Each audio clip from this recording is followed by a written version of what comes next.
So what's going on, YouTube? Welcome back to the channel. Look who it is. What's up, guys? So I told you guys we're going to do some videos together. As I say, you got me on here. I'm excited for it. Heck yeah. So we are, what kind of RV are we in right now? Well, right now we're in a 2021 Keystone Springdale. So we're in a fifth wheel. You can probably tell by these really tall ceiling heights. Yes. So I guess we're going to run through the whole thing, right? Yes, sir. All right, let's do it. All right, guys.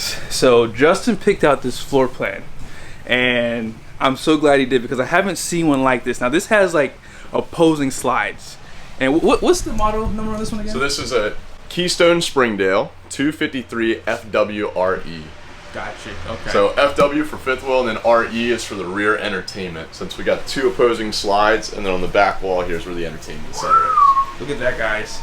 Check out the floor space that you have. Now Justin did point out too that this does not have any island, so you have a lot more space. So this thing feels bigger than what it actually is. I think it's Absolutely. how big is this one? This is just shy of 30 feet long. Nice. I think people too with the island kitchen, you know, the best part is, let's say you got some big dogs, you know, they can lay out here, spread out on the ground. Maybe you happen to have some kids, you know, they can sit down, play around in the middle. First time that island, I feel like it really takes away from a lot of that space. You know what I mean? And I just want you guys to understand something. Like this area back here feels like a house. Like I'm just gonna walk around in a circle like an idiot. Like just like, what is this guy doing? Like, dude, check this out. Like this is huge. Yeah, but you have some storage up top there, and this is not a high slide out, but it's not too bad though. Mm-hmm. They have some accent lights up top. Love that. They're using LED lights, and this looks to be a 15K Coleman Mac. Yep. And is it optional for a second one? It is 50 amp service. Nice. Now I'm about 6'1", and check that out. Looks comfortable. You got a pillow I can have. I'm gonna take a quick nap. I'll be back in a little bit. Yeah. So I was struggling to get this bed out. So I'm gonna show you guys. I won't edit this, I promise you. So if I mess up, it's on me. All right. So this comes up. You have some legs, just under, and then oh, it slides. I see. Okay. So then this kind of pops down like this. Nice. So it is pretty easy. I made it more complicated than it had to be. Then you put your pillows back on. And that's it. There it is. Now this does have a booth style dinette, and this table is not connected to the floor. And does it turn into a bed, Justin? It does. It does convert into a bed. Yeah. Now what's the other style for the table too? Oh yeah. So the really nice thing with this, like what Justin was saying, is it's not connected to the floor, so it doesn't have the poles like what a lot of the other style tables have. For number one, this is really easy to move in and out. Like it literally just slides. And then number two, when it comes time for you to actually set it down and make it into a bed, if you've set up one of those tables with the poles inside there, you know you're gonna love this thing because those poles drop on the ground. You hit the wood on the side underneath the booth dinette, you drop it on your foot because they're kind of heavy. So you'll really appreciate, I think, having this style dinette inside. Nice. So I'm gonna have Justin explain something to you because I did not know this, and this is why he's starting a YouTube channel so he can teach me too. Because I'm gonna subscribe as soon as we get done with this video today. Sounds good. So what did you just say about this refrigerator? Yeah, no worries. So first off, I want to talk about the size. It's a 10 cubic foot refrigerator. Versus like most of the RVs are either like 6, maybe 8 cubic feet. So it would fit a lot more stuff inside of this.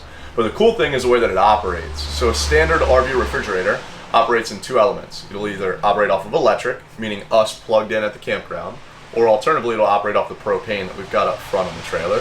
Instead, this one is a 12-volt compressor style refrigerator. So what that means is it's using a compressor just like your at-home residential style fridge to cool this thing down, versus with the gas and the electric refrigerator, they're called an absorption style refrigerator. So basically they use ammonia in order to cool the refrigerator, and it takes a really long time for that to happen. Versus with this, it's pumping cold air in, so it cools it down significantly quicker. So something like this is gonna cool down probably between 4 to 8 hours, versus with the standard gas and electric style refrigerator, that's gonna take upwards of sometimes 12 to even 24 hours. Plus, this isn't contingent on the outside temperature either. Meaning if it's 100 degrees outside, this thing's gonna cool down as just as quick of a time, versus with the absorption style fridge, it's gonna take probably 24 hours if it's 100 degrees outside. I live in my RV full time, and I have the refrigerator that's gas and electric, and it takes a long time to cool down. And in the summertime, it was like 45 to 50 degrees in the middle of the day, so it got really warm inside. So to his point, the Springdale's actually using a better refrigerator inside their RVs. Alright, so we're inside of the kitchen here. First thing I want to point out is the amount of counter space that you have with this thing. So you're going to throw a coffee maker on there, maybe your toaster oven. The other thing too is you got a really large farm sink here. So if you want to bring some pots and pans, you actually have the size to be able to do it. Unfortunately, a lot of these things, they do the 50-50 split sink. Good luck trying to wash some big dishes inside of there. Also too, the amount of cabinetry. So if you see up top here, I'm thinking just some snacks for that late night, and then a bunch of storage underneath it here too. Nice. I'm thinking like a trash can or something going underneath there. You know? Yes. No, that's good, dude. Now we're gonna do like a test. It's raining outside right now, and it's actually not that loud. No, it's not. That's very surprising.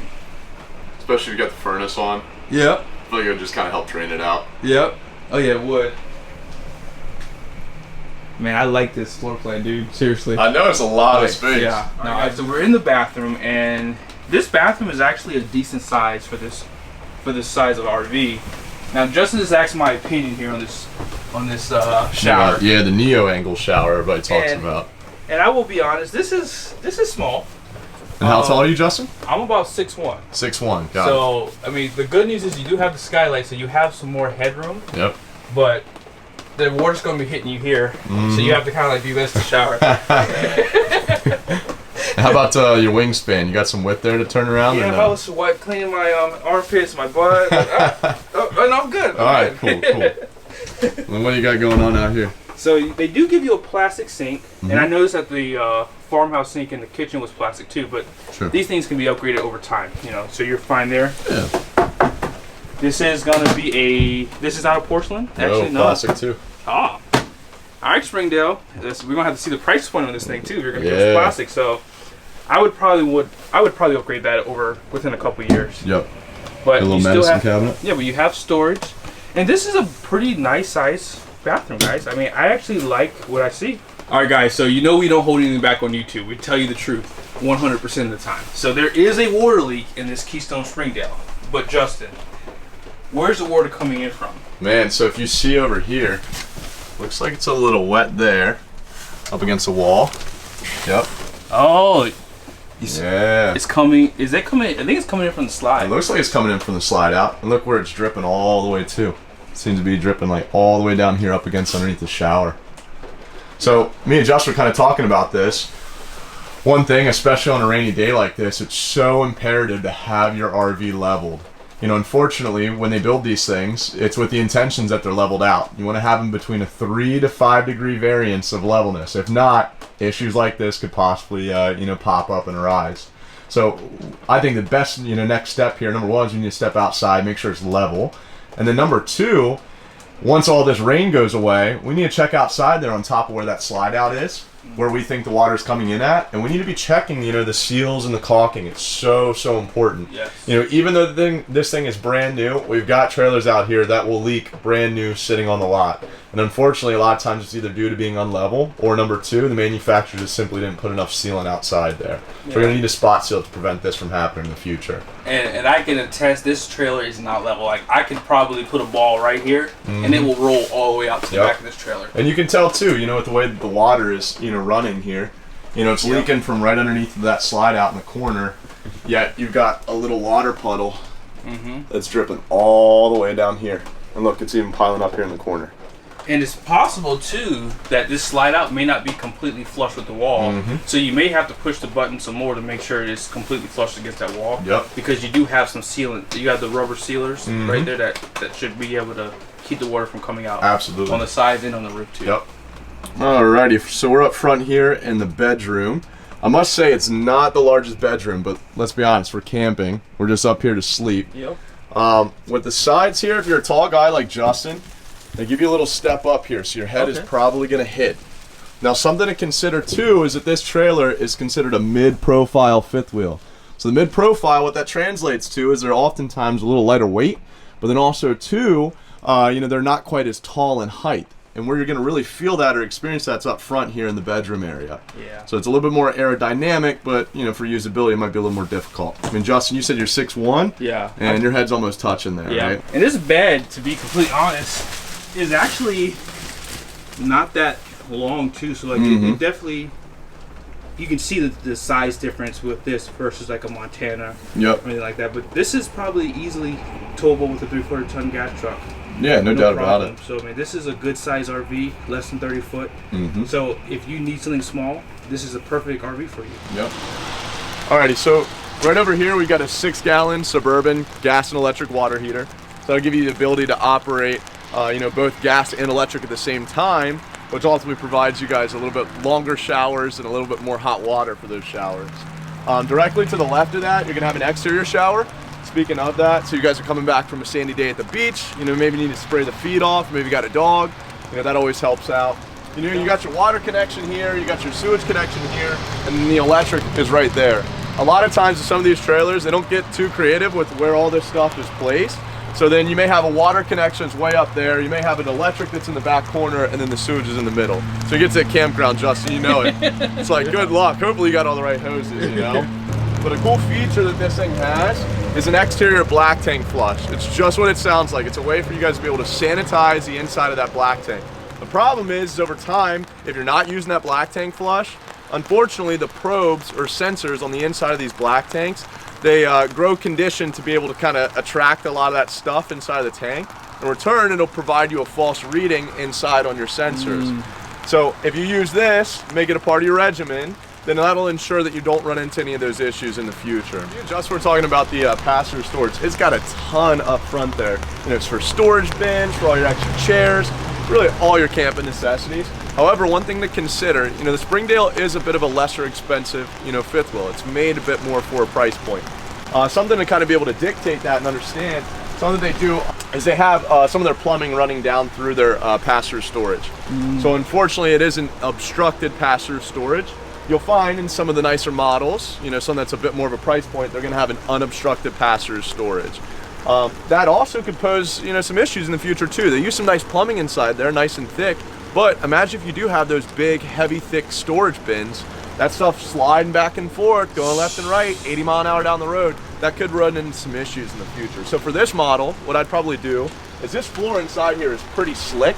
I'd probably get some rubber mats. You know, throw them inside there. That way those bins don't have something to slide back and forth on. All right, so last but not least, I'm gonna have Justin show you guys this pin box. What kind of pin box is this? Yeah, so it's a Rotoflex pin box. It's manufactured by Lippert, or it's a Lippert component. They call it the Trail Air. The advantage of this style pin box, unlike some other ones, is first off, they have about 1 inch of rubber inside of here. So when you hook up to your fifth wheel hitch, a lot of times this is metal on metal contact. At least this gives you a little bit of a flex or, you know, a softening kind of damper, if you will. The other thing too is this piece right here, it has a pivoting head. So when you're traveling down the road, as you know, there's a ton of weight that's all on one point of the truck. This will give it some flexibility or range of motion to give this a little bit of a better or more comfortable ride when you're on the inside of the, you know, the towing vehicle. The other thing too I want to point out, which is patented by Keystone, is this little mirror that's right up front here. Justin, you could probably adhere to this. Yeah. Man, when you're hooking up to this thing, especially in a good sized truck like what you have, it's pretty difficult sometimes in order to be able to line this thing up right. With this, that mirror is pointed right down so that way you can see the fifth wheel hitch in the bed of the truck, and also give you the ability to hook this thing up a little quicker and a little easier. Nice. And the last thing is their front cap. So the entire front cap is a full automotive paint. The advantage to that, unlike some of the old style campers, is they used to do like some sort of kind of gel coat on this front cap area, and over time it kind of oxidizes over and it loses a lot of its color. You won't have that issue with this. So when the sun's beating down on it in 100-degree weather, you know, this should you know, hold its color true for a lot of years down the road. Nice.